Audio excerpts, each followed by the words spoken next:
Bapak Ibu. Sebelumnya mari kita tundukkan kepala sekali lagi, kita berdoa. Bapak terima kasih untuk pagi ini, dan kami akan merenungkan setiap firman Tuhan. Biarlah firman itu menjadi pegangan dalam hidup kami, menjadi tuntunan dalam hidup kami. Di dalam nama Tuhan Yesus kami berdoa mengucap syukur. Amin. Ya, Bapak Ibu, sekali lagi semua dalam keadaan sehat, puji Tuhan. Ya, pagi hari ini kita akan terus merenungkan kebaikan Tuhan, kasih kemurahan Tuhan. Ya, dari hari Senin kita terus diajarkan bagaimana jangan lepas, jangan lelah. Kemudian Bu Syana kemarin juga untuk menjaga perkataan, dan hari ini kita belajar tentang jangan tergelincir. Ya, mari kita baca di dalam Bilangan 20 ayat 2 sampai 13. Tadi Bilangan 20 ayat 2 sampai 13. Kita baca, pada suatu kali ketika tidak ada air bagi umat itu, berkumpullah mereka mengerumuni Musa dan Harun, dan bertengkarlah bangsa itu dengan Musa, katanya, sekiranya kami mati binasa pada waktu saudara-saudara kami mati binasa di hadapan Tuhan, mengapa kamu membawa jemaat Tuhan ke padang gurun ini, supaya kami dan ternak kami mati di situ? Mengapa kamu memimpin keluar dari Mesir untuk membawa kami ke tempat celaka ini, yang bukan tempat menabur, tanpa pohon ara, anggur, dan delima, bahkan air minum pun tidak ada? Maka pergilah Musa dan Harun dari umat itu ke pintu kemah pertemuan, lalu sujud. Kemudian tampaklah kemuliaan Tuhan kepada mereka. Tuhan berfirman kepada Musa, ambillah tongkatmu itu, dan engkau dan Harun, kakakmu, harus menyuruh umat itu berkumpul, katakanlah di depan mata mereka kepada bukit batu itu, supaya diberinya air. Demikianlah engkau mengeluarkan air dari bukit batu itu bagi mereka, dan memberi minum umat itu serta ternaknya. Lalu Musa mengambil tongkat itu dari hadapan Tuhan seperti yang diperintahkan kepadanya. Ketika Musa dan Harun telah mengumpulkan jemaah itu di depan bukit batu itu, berkatalah ia kepada mereka, dengarlah kepadaku, hai orang-orang durhaka, apakah kami harus mengeluarkan air bagimu dari bukit batu ini? Sesudah itu Musa mengangkat tangannya, lalu memukul bukit batu itu dengan tongkatnya 2 kali. Maka keluarlah banyak air, sehingga umat itu dan ternak mereka dapat minum. Tetapi Tuhan berfirman kepada Musa dan Harun, karena kamu tidak percaya kepadaku dan tidak menghormati kekudusanku di depan mata orang Israel, itulah sebabnya kamu tidak akan membawa jemaah ini masuk ke negeri yang akan kuberikan kepada mereka. Itulah mata air Meriba, tempat orang Israel bertengkar dengan Tuhan, dan ia menunjukkan kekudusannya di antara mereka. Amin. Ya, Bapak Ibu, kalau kita baca di dalam firman Tuhan, Alkitab mengatakan ada 2 kata Meriba yang pernah ditulis, ya. Yang pertama itu adalah di dalam Keluaran pasal 17 ayat 1 sampai 7, di mana ini adalah awal mula bangsa Israel Eksodus. Mereka sejarah Eksodus keluar dari tanah Mesir, kemudian baru menjalani beberapa saat, kemudian mereka berkemah, itu kurang lebih sekitar 2 bulan, mereka itu sudah, yang waktu itu dikatakan di Masa dan di Meriba.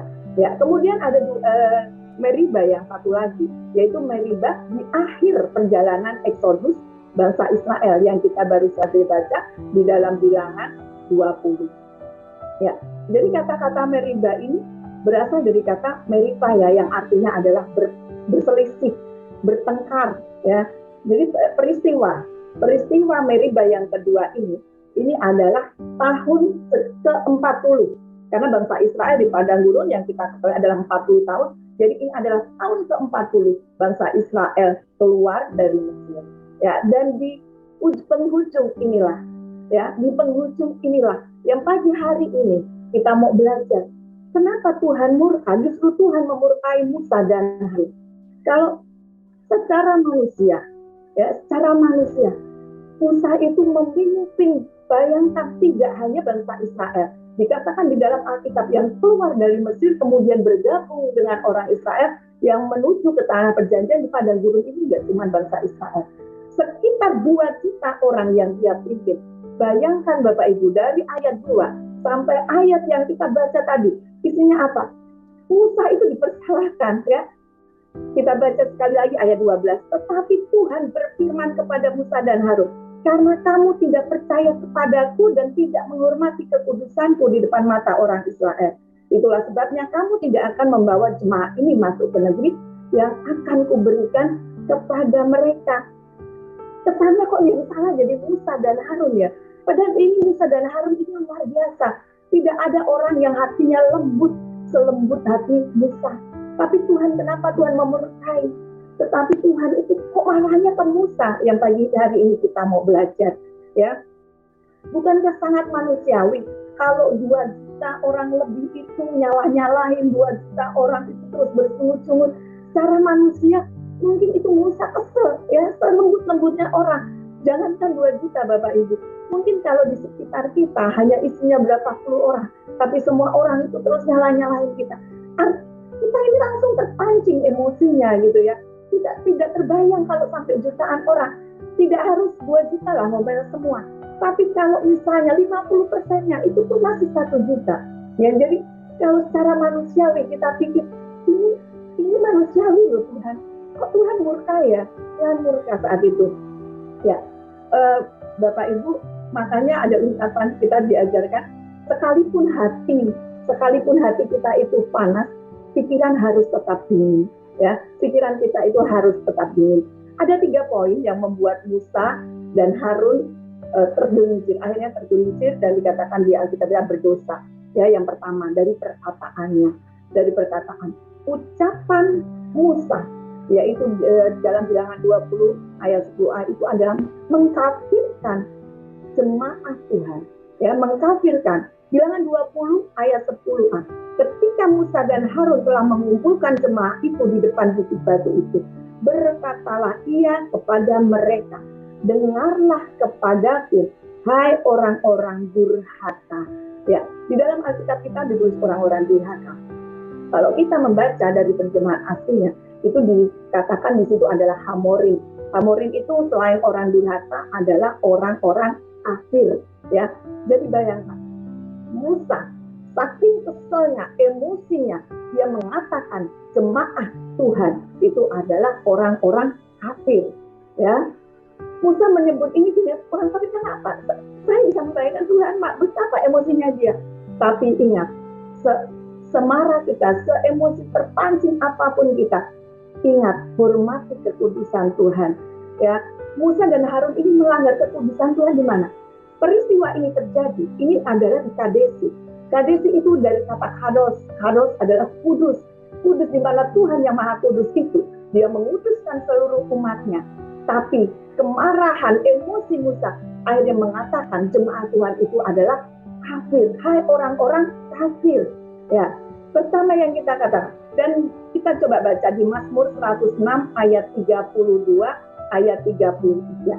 Ya, mereka menggusarkan dia dekat air Meriba, sehingga Musa kena celaka karena mereka memahitkan hatinya, sehingga ia teledor dengan kata-katanya.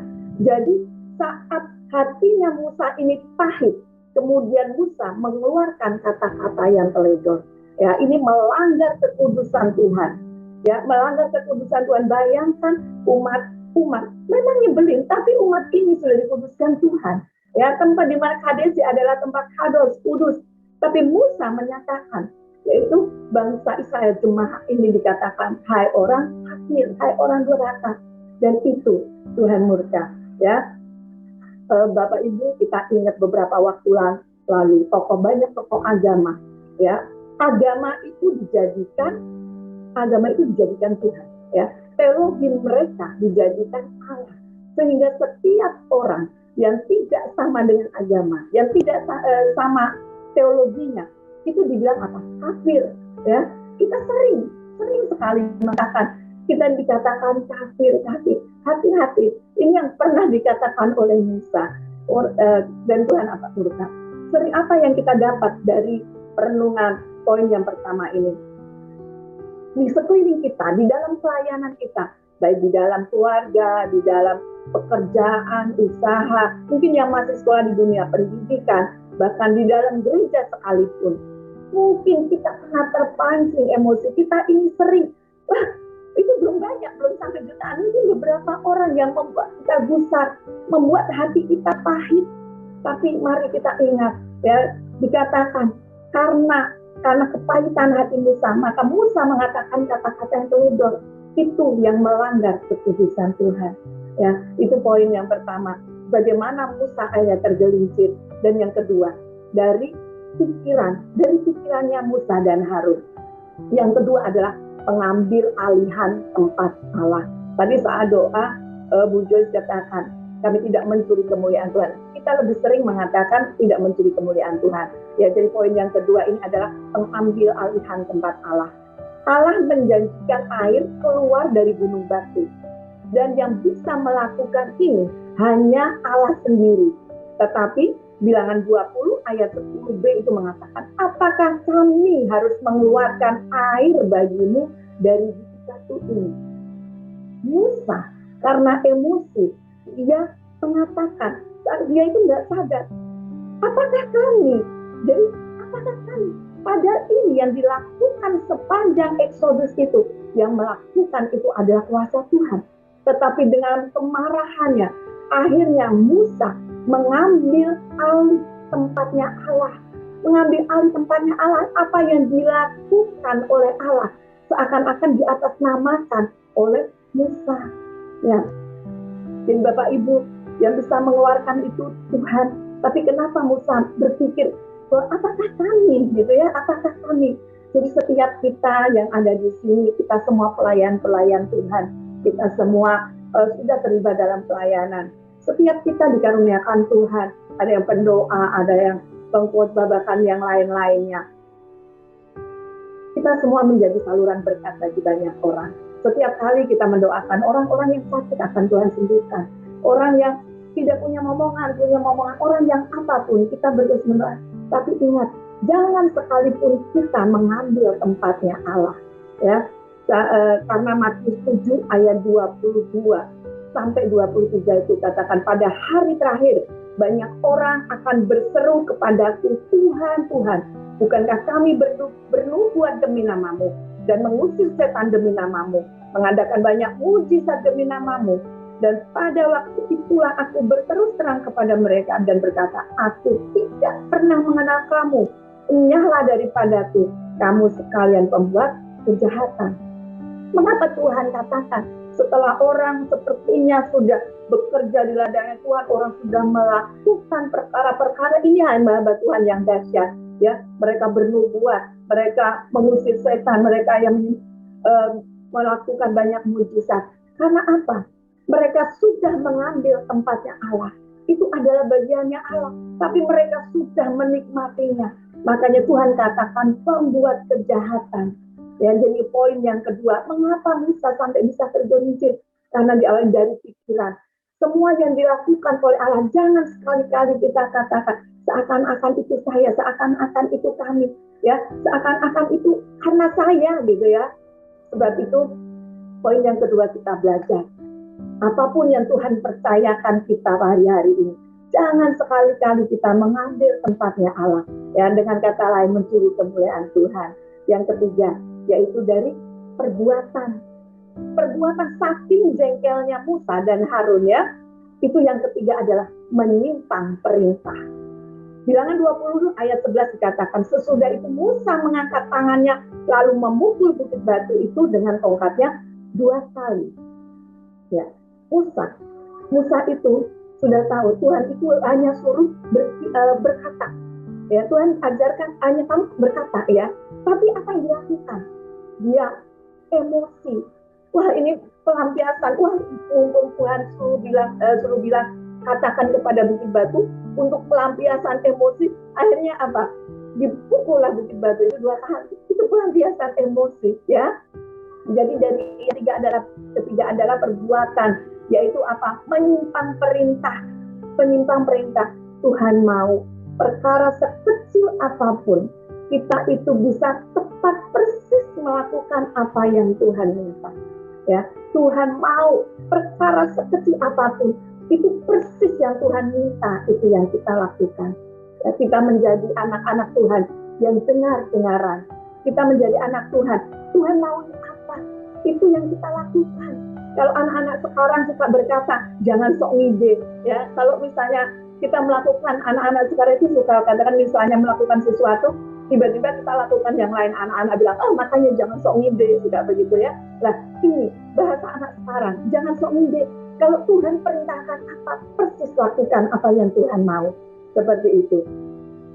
Sekali lagi Bapak Ibu, kalau Musa saja bisa tergelincir, ya siapa yang nggak tahu tentang Musa? Orang yang sangat lembut hatinya itu bisa tergelincir karena emosi. Sebab itu pada hari ini kita diingatkan supaya kita tidak tergelincir ya dari perkataan kita. Jangan sampai perkataan kita itu mendukakan Tuhan. Jangan sampai kita melanggar kekudusan Tuhan. Dan kemudian tadi dari pikiran-pikiran apa yang Tuhan percayakan kepada kita, jangan sampai mengambil alihan tempat Allah. Seakan-akan itu dari kita sendiri, dari saya, ya. Kemudian dari perbuatan Tuhan mau sekecil apapun itu adalah persis yang Tuhan inginkan. Dan bukan suatu kebetulan kalau bangsa Israel masuk ke tanah perjanjian dipimpin oleh Yosua. Yosua yang dikata adalah Yosua sama dengan Yehosua, dengan kemudian panggilnya Yesua atau Yosua itu adalah kita panggil sehari-hari adalah Yesus, ya itu sama. Yosua, Yehosua, Yesua, Yesus itu adalah sama. Ini bukan suatu kebetulan karena ini adalah gambaran. Karena apa? Kalau kita semua tidak tergelincir, kita melakukan apa yang persis Tuhan mau, itu kita sendiri. Yehosua, Tuhan Yesus itu sendiri yang akan memimpin kita masuk ke tanah perjanjian yang baru. Amin. Tuhan Yesus memberkati.